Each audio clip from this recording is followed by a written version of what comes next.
Hello and welcome back to our channel. The year America's involvement in the Vietnam War went from a simmer to a full-blown boil. To understand why 1964 was so crucial, we need a little bit of context. So let's rewind the clock. After World War II, the world was a very different place. Colonial empires were crumbling, and new nations were emerging. Vietnam, a former French colony, was one of them.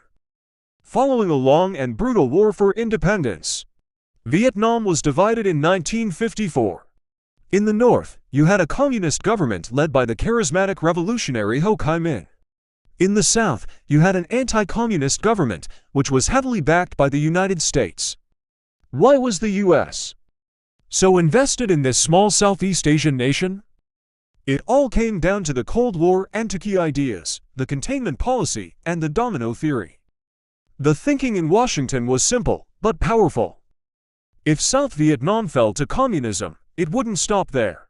Like a line of dominoes, other countries in the region, Laos, Cambodia, Thailand, and beyond, would topple one by one. America saw its role as holding the line, containing the spread of communism at all costs. For nearly a decade, this containment took the form of financial aid and military advice.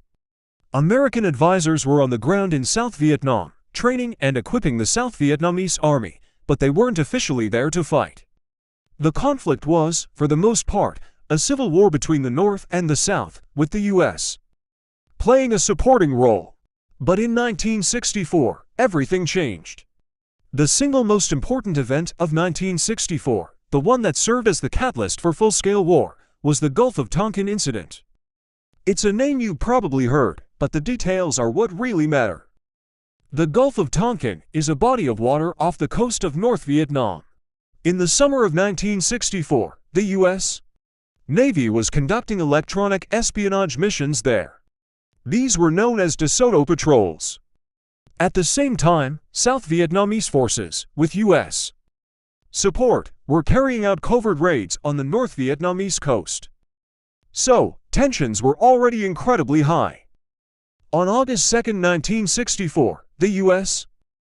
destroyer USS Maddox was on one of these patrols. According to the official U.S. account, it was approached and attacked by 3 North Vietnamese patrol boats. The Maddox fired warning shots, and a brief naval battle ensued. The Maddox, with air support from a nearby carrier, managed to damage the North Vietnamese boats and escape with only minor damage itself. This first incident is generally accepted by historians as having happened, though the context of U.S. operations in the area is crucial. But it was the second alleged incident that truly lit the fuse. 2 days later, on the stormy night of August 4th, the USS Maddox, now joined by another destroyer, the USS Turner Joy, was back in the Gulf. The ship's crews reported that they were under attack again.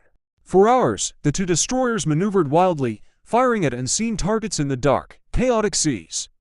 However, the evidence for this second attack has always been shaky, and is now widely disputed. The weather was terrible, which could have interfered with the radar and sonar equipment. The commander of the Maddox himself, Captain John Herrick, sent a cable shortly after the incident urging caution, stating that the initial reports might have been inaccurate due to freak weather effects and an overly eager sonar operator. He suggested a complete evaluation before any further action was taken. But back in Washington, that call for caution was largely ignored. President Lyndon B. Johnson and his administration were looking for a reason to take stronger action in Vietnam. The report of a second, unprovoked attack on American ships was the justification they needed. It was portrayed to the American public and to Congress as a clear act of North Vietnamese aggression. President Johnson went on national television late that night to address the nation. He spoke in firm, resolute tones, describing the attacks as deliberate and unprovoked acts of war. He framed the issue not as a desire to enter a war, but as a necessary defense of American lives and international freedom. This powerful, televised address rallied a shocked and angered public behind the president. Immediately following his address, Johnson sought approval from Congress to retaliate. He didn't ask for a formal declaration of war. Instead, he asked for a resolution that would grant him the authority to use military force as he saw fit to protect U.S. interests in Southeast Asia. This was a politically brilliant move. In an election year, the result was the Gulf of Tonkin Resolution, which sailed through Congress with overwhelming support. On August 7, 1964, it passed the House of Representatives unanimously and the Senate with only 2 dissenting votes.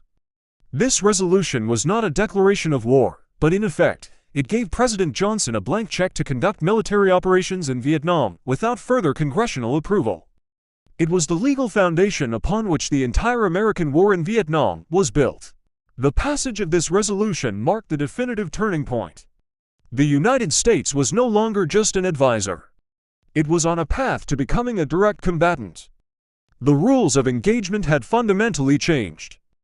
This concentration of power in the hands of the president would have profound consequences, not just for the Vietnam War, but for the balance of power in American government for decades to come. So what was the immediate impact? Within hours of the supposed second attack, the U.S. launched retaliatory airstrikes against North Vietnamese naval bases and oil facilities. This operation, called Pierce Arrow, was the first overt American bombing of North Vietnam. It sent a clear message: the U.S. was willing to use its immense military power directly. More importantly, the resolution paved the way for a massive deployment of U.S. troops. While major ground troop landings wouldn't happen until the following year, 1965, the decision was effectively made in the wake of the Gulf of Tonkin incident. The political and legal framework was now in place. The trickle of advisors would soon become a flood of combat soldiers. By 1965, the first U.S. Marines would land at Da Nang, and the war would enter its bloodiest and most controversial phase. The events of 1964 transformed a regional civil war into a major international conflict. The United States, with its vast resources and military might, and dominate international politics for the next decade. In conclusion, while the Vietnam War spanned 3 decades, the year 1964 stands out as the point of no return for the United States. It was the year that a murky and disputed incident in the dark waters of the Gulf of Tonkin was used to pass a resolution that fundamentally altered America's role.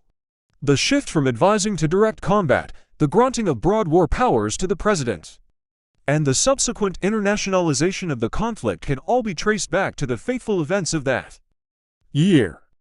What began as a policy of containment, based on the fear of falling dominoes, escalated into a full-scale, devastating war that would cost millions of lives and leave a deep, lasting scar on the American psyche.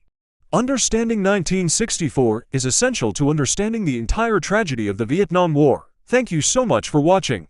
If you found this deep dive interesting, please hit that like button and subscribe to our channel for more historical analysis.